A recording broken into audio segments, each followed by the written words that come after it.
It's 2004 and the end of the 2003-2004 Magic Pro Tour season has arrived, and this season has been quite something for Magic. Nikolai Hertzog has won a staggering 2 individual Pro Tours this season, both in Limited. Gabriel Nassif has made yet another top 8 at this World Championship and has done so well this year that he's guaranteed to win Player of the Year despite Herzog's efforts, and at the tail end of 2003, a set was released that would fundamentally change Magic forever and turn this season on its head. Mirrodin. The first set to be printed with the modern card frame and the very same set that begins the modern format was also one of the most artifact-laden blocks in Magic. And it turns out Wizards of the Coast just couldn't learn from the last time they printed a set with powerful artifacts in it, because Mirrodin block sends the Pro Tour into a robot hunting spiral for the entirety of the season. Of the 6 Pro Tours that precede this World Championship, only 2 of them were constructed, and Mirrodin's own arch enemy Affinity was only really prevalent in the block constructed Pro Tour. The extended Pro Tour did feel the effect of Goblin Charbelcher entering the game, but that format also still had Urza block cards legal in it, so it was kind of the least of everyone's problem. Even though Affinity didn't win the block PT, it did define the metagame, as everyone gunned to beat it. The Grand Prix circuit, on the other hand, had fully felt the presence of the robots. Both standard and block constructed GPs had Affinity winners, and as many as 5 copies of the Archetype in some top 8s. And this is with the deck being the known quantity within those formats, and you can see concessions to the power of the artifact-based aggro deck everywhere. Blue-White Control is playing main deck Annul, Goblin decks are splashing green just to play main deck Oxidize, and the green X decks are almost always playing main deck Viridian Shaman, all because the value of spot removing a single artifact is so high in this metagame, and that's been true for basically all of the latter half of the season. But with Skullclamp being banned in June of 2004, and players having many reps against the artifact menace,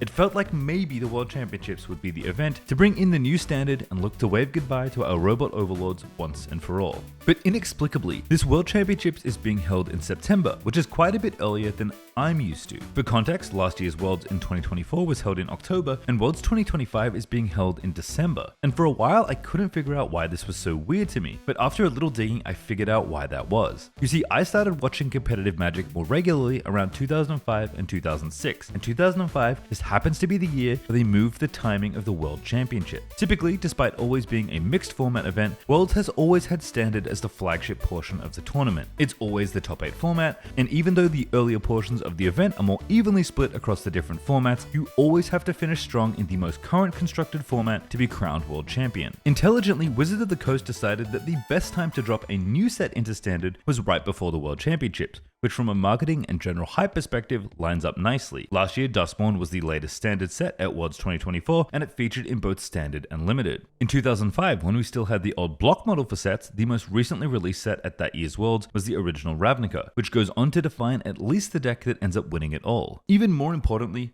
Ravnica is the set that signals the beginning of a new block and the rotating of an old one out. While Standard today is significantly longer in terms of rotation time, with Foundations adding even more longevity to the mix, Standard used to simply be made up of 2 blocks and 1 core set. So in an alternate timeline where 2004 was the first year to use this new timing for Worlds, the format would have seen Onslaught, Legions, and Scourge rotate out, making way for a new set and giving us a 5-set Standard instead of a 7-set Standard, something that became the norm for years in competitive Magic. That was my introduction to format timings and the Pro Tour. Granted, in this alternate 2004, the set that gets added would have been Champions of Kamigawa, which probably would not have been enough to unseat Affinity, especially in a more condensed card pool. But my overall point of Worlds typically being a refresh for the format isn't true here, because 2004 was the last year they held Worlds earlier in the year, which meant instead of a newer, unknown format to crown a world champion, we got the last hurrah of 7-set Standard with all of Mirrodin block out to play. This issue is exacerbated when considering the other formats competitors played at this event, which were Mirrodin block constructed, which is just an even more skewed Affinity versus anti-Affinity Fiesta, and Mirrodin block draft, which is actually a low-key banger draft format and at least offsets some of the domineering robot matches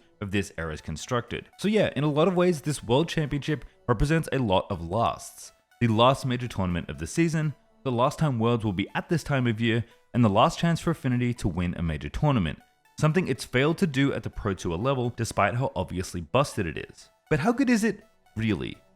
Or maybe more pointedly, why is it so good? There are 3 major axes that make up the ridiculous power of this era of artifact aggro, and as you'll quickly notice, they all stack on top of each other in ways that create just unfair looking game states. The first is the mechanic the deck is named after, which in 2004 means cards that actually have Affinity printed on them, which would not be the case with later iterations of the Archetype that kept the name but not the literal Affinity cards. Affinity is a simple keyword. If a card has affinity for something, it costs 1 colorless mana less for each of those things you have. So if a creature has affinity for islands, it costs 1 less for each island you control.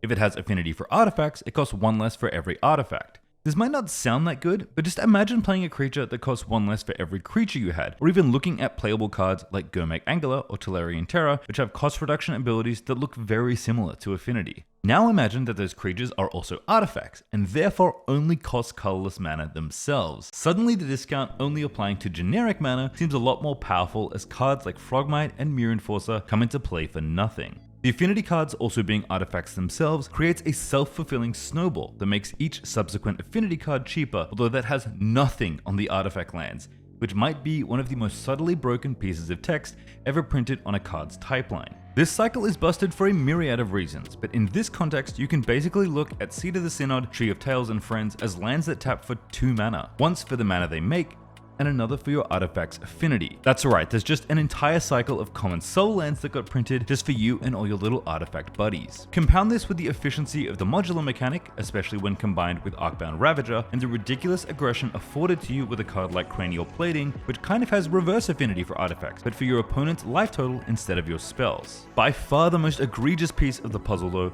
was Disciple of the Vault. Not only did this aggro deck have a bunch of tools to attack you super efficiently with and dump entire hands of permanents into play as early as turn 1, but unlike a traditional burn spell, which they also had access to by the way, they could finish off games by leveraging their artifacts into little Blood Artist style pings and basically combo kill you with an outlet like Atog or the ever-present Arcbound Ravager, which was its own problem in and of itself. Basically everything Affinity wanted to do involved playing artifacts to play things more efficiently, and in turn that powered up their cards before it eventually killed you in a myriad of ways, and that could happen as quickly as turn 3. Affinity's key cards read like a laundry list of broken things in Magic, and they were all designed to be played together in one terrifying, cohesive package. Disciple of the Vault also came with a fun rules-related quirk that took something already overbearing and made it miserable, particularly in the context of all the Affinity mirrors at the time, which came up a lot because it was often the best deck you could bring to a tournament. If you don't know, triggered effects in Magic are resolved in what's called AppNap order, or active player, non-active player. In multiplayer, you've probably seen this come up every now and then, but this doesn't come up all that much. In the era of Mirrodin constructed though, this was important because both players often had access to a lot of artifacts, a disciple or two,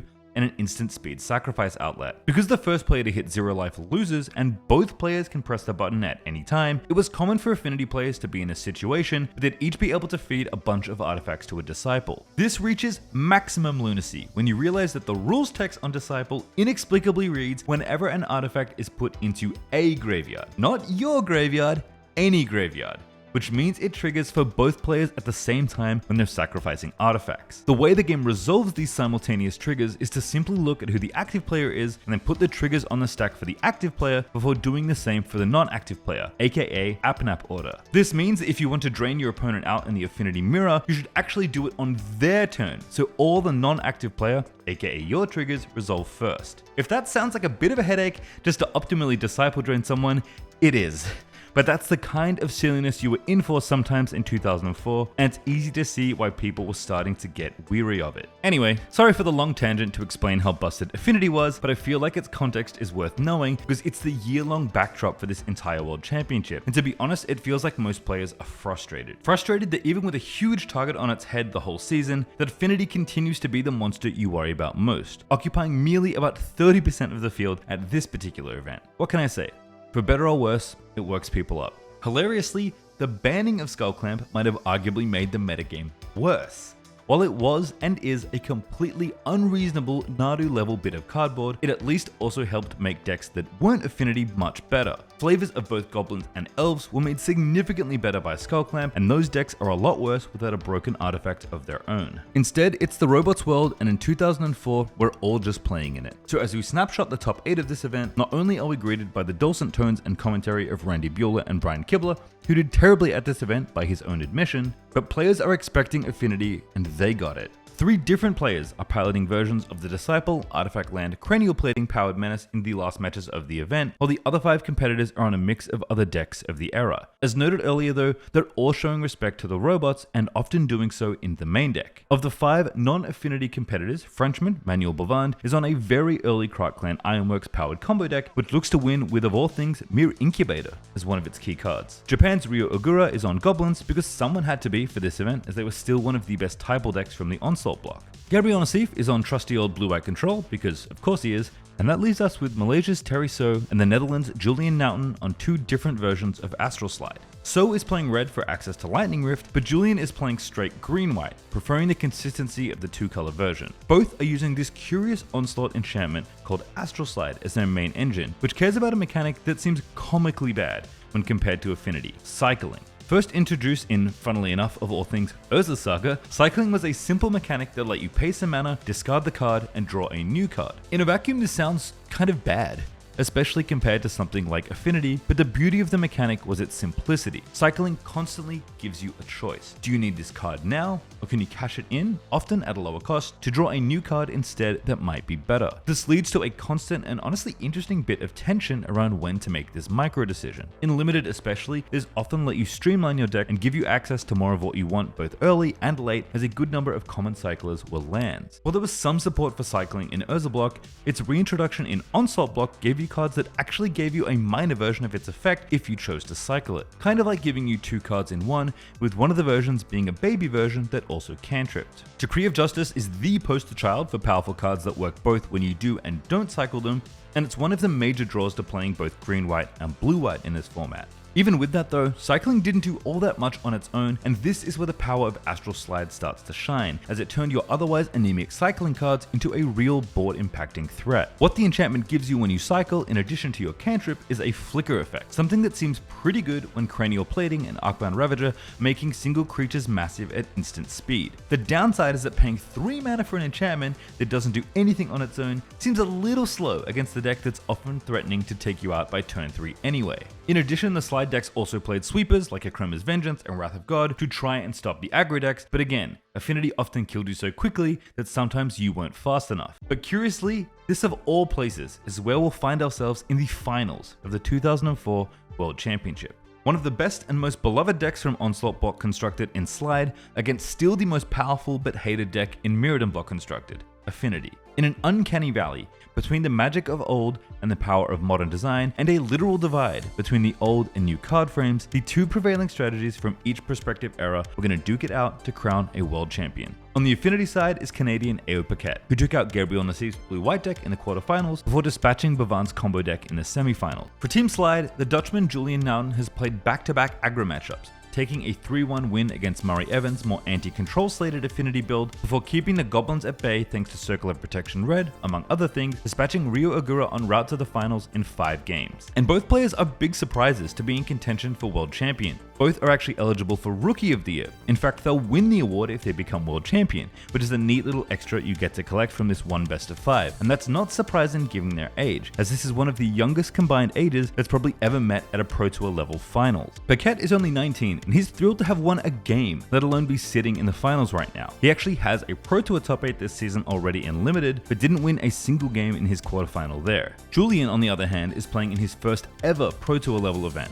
though he does have a fairly recent constructed Grand Prix top 8, and he's exceeded all expectations so far, which is particularly impressive given he's one of the youngest players to ever sit in a World Championship or Pro Tour final at just 15 years old. And to Julien's credit, he's got a lot of panache for a 15-year-old.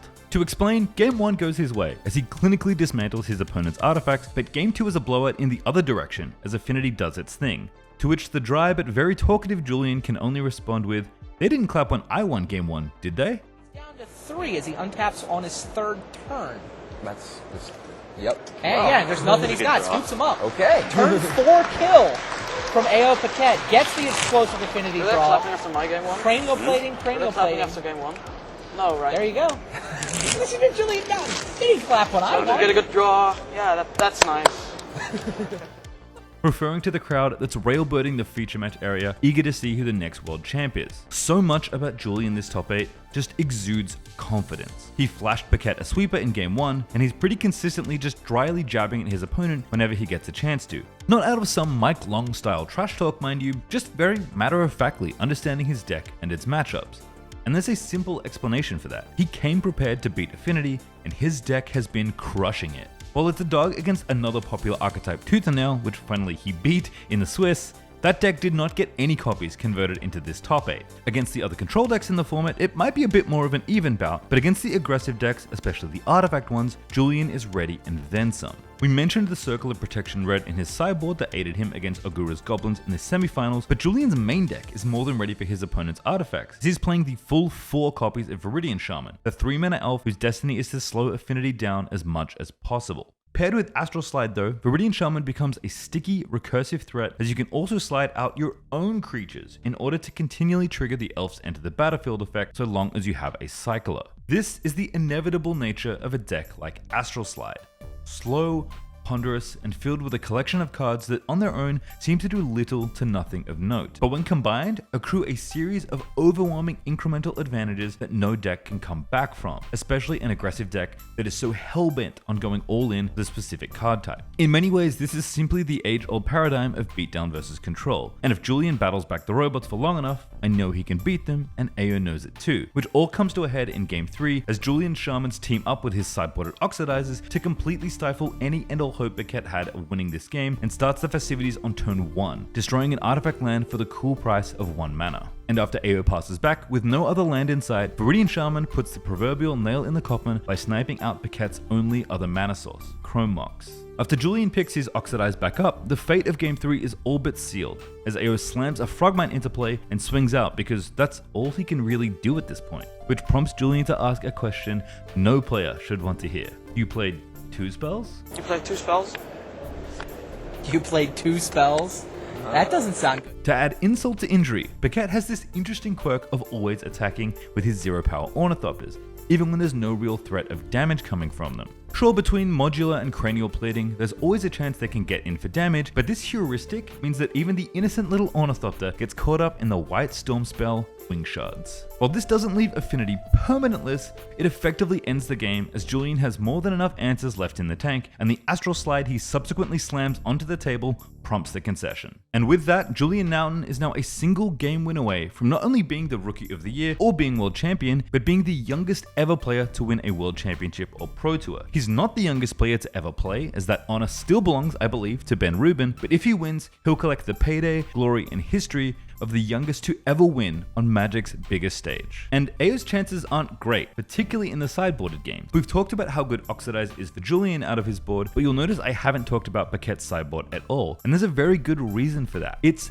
terrible. Well, it's not. It's actually kinda sick, but it's terrible in this matchup. See, Paquette decided one simple thing when he rocked up to this event. I am going to play Affinity, and if I'm going to play Affinity, I'm going to expect to need to beat Affinity, and the best way to do that is using a single sideboard threat that hammers your artifact opponents into oblivion, Furnace Dragon. Furnace Dragon is a curious Affinity card, bearing the same keyword of so many other cards from the block, but what Furnace Dragon does is set all the artifacts on fire, even your own, leaving you with a big flying threat to win at your leisure with. It's a big, red, symmetrical, self-destructive beast, and it's so good at breaking open the mirror that Paquette's sideboard is designed to cast it and do nothing else. Between the 4 dragons, 4 Seething Songs for acceleration, and 4 Serum Visions to find the pieces, Paquette has eyes for one matchup only in his post-board games: the mirror. He's even playing Annuls to round out his sideboard with, which is what the blue decks run against him to try and curb the explosive starts. So Julien gets to play Oxidize, the single best card in his 75 in most of the games after board, and Ao has a bunch of dragons that don't do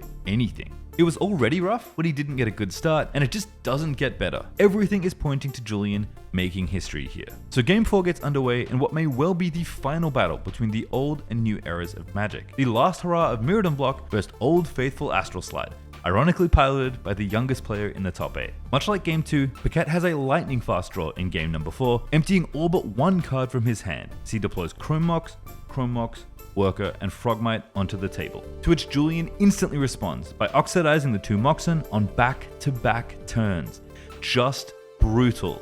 To add insult to injury, Julien's 3rd turn sees an on-curve Viridian Shaman continue to pick away at Ao Paquette's board. It seems the green creatures of the plane of Mirrodin are more than enough to outmatch Affinity's explosive draw, and we haven't even talked about the last one yet: the one that ties these green-white slide decks together. You see, in both flavor and design, green along with red are the colors of Mirrodin that are working against the artifacts. In the lore, the Viridian elves are staunch enemies of the Mir and other artifact creatures, and that's represented in their cards, with Viridian Shaman and Oxidize being the obvious poster children for these effects. But Fifth Dawn, the final small set of the block, had another powerful green creature lurking in it. The last set made legal for this World Championship standard format printed a card that helped the green decks, including the slide list, reach a point of beautiful inevitability, especially when combined with the recursive nature of Astral Slide flickering your own creatures in and out of play. The same now commander staple that helped Julien recur his Oxidize to Ice Game 3.